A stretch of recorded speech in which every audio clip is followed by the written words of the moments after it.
Habari zenu wapendwa, karibuni sana Voice FM Online. Leo tuna ujumbe mzito sana ambao ninaamini utagusa mioyo yenu. Ni stori ya kusisimua kweli, na nina uhakika ukisikiliza na kutazama video hii utainuka kiimani na kiroho. Usisahau kusubscribe kwenye chaneli yetu Voice FM Online ili usikose baraka hizi. Hakika Bwana atawabariki sana. Hii hapa ni habari ya kusisimua ya safari ya kishujaa ya watumishi wa Mungu kuelekea kijiji cha Mgudeni. Safari ya imani, nuru katika giza la Mgudeni.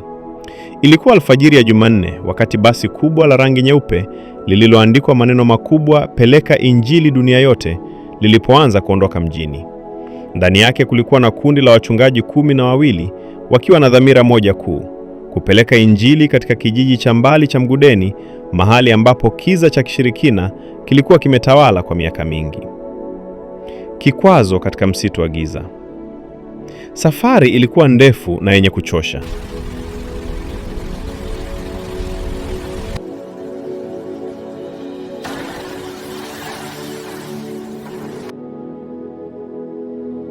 Walipofika katikati ya msitu wa mkundi, msitu mnene ambao jua halipenyi vizuri, mambo yalianza kubadilika.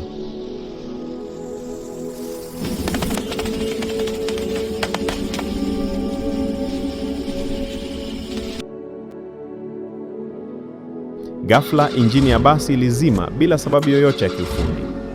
Hali ya hewa ilibadilika na kuwa ya baridi kali, na sauti za ajabu zilianza kusikika msituni. Mara kundi la ndege weusi walizunguka basi hilo, na kuta za miti zilionekana kama zinajisogeza kufunga njia. Dereva alijaribu kuwasha gari, lakini wapi? Huu si ufundi wa binadamu, alisema mchungaji Yohana kwa sauti tulivu. Huu ni upinzani wa kiroho. Wachungaji hawakufanya dhihaka. Walishuka ndani ya basi, wakashikana mikono na kuanza kuomba kwa mamlaka.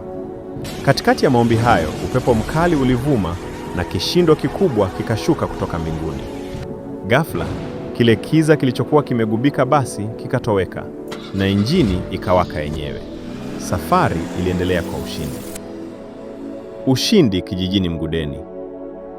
Walipowasili kijijini Mgudeni, wenyeji walipigwa na butwaa.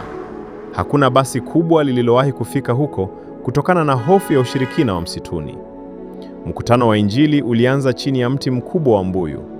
Wachungaji walihubiri kwa nguvu na mamlaka. Walionyesha upendo wa Kristo. Walikemea nguvu za giza zilizokuwa zikitesa kijiji hicho. Walitoa mwaliko wa toba na wokovu. Matokeo yalikuwa ya ajabu. Waganga wa kienyeji walileta vifaa vyao vya uganga na kuvichoma moto hadharani. Mamia ya watu walipiga magoti, wakitubu na kumpokea Yesu Kristo kama Mwokozi wa maisha yao.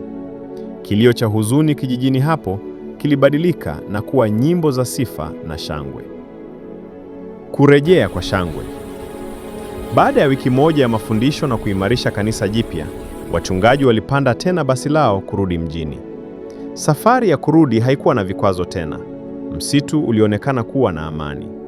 Walirejea mjini wakiwa na vicheko na simulizi za ushindi, wakijua kuwa Mgudeni sasa imekuwa mali ya Bwana.